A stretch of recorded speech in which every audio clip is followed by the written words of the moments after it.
Pilkada lewat DPRD tak jamin pangkas biaya politik, malah rawan kong kali kong. Menguatnya wacana kepala daerah dipilih melalui DPRD ternyata tidak menjamin akan mengurangi biaya politik secara menyeluruh.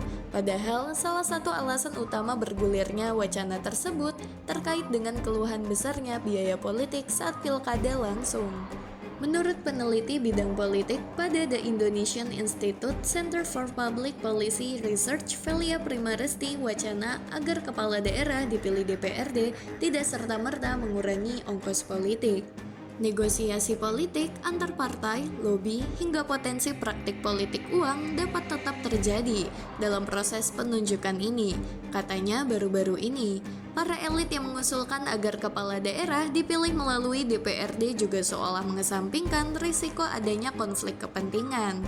Alih-alih kepala daerah mendengar aspirasi dan kepentingan rakyat, justru malah hanya minta dukungan DPRD.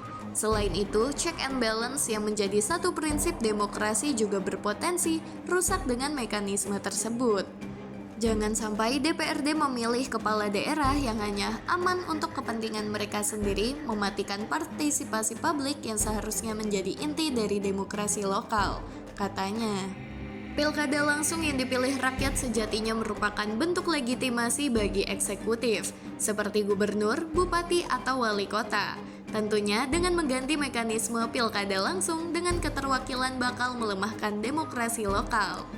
Pilkada langsung memberikan ruang bagi masyarakat untuk memilih pemimpin mereka secara langsung, memperkuat transparansi, akuntabilitas, dan demokrasi lokal. Pilkada langsung memberi rakyat hak penuh untuk menentukan pemimpin mereka, menciptakan rasa keterlibatan dan kepemilikan dalam demokrasi, ujarnya. Lantaran itu, Velia menegaskan bahwa pilkada langsung masih menjadi bagian yang harus dipertahankan dalam alam demokrasi di Indonesia, sebab suara rakyat dalam pilkada menjadi basis legitimasi bagi pemimpin.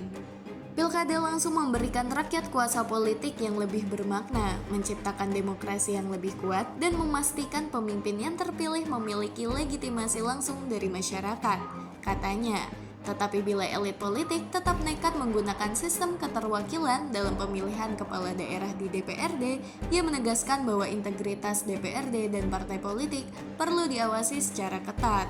Tak hanya itu, rekam jejak, kompetensi, dan seleksi calon kepala daerah perlu dibuka kepada publik. DPRD adalah lembaga publik yang tunduk pada Undang-Undang Keterbukaan Informasi Publik. Proses penunjukan kepala daerah harus melibatkan partisipasi masyarakat secara bermakna, katanya.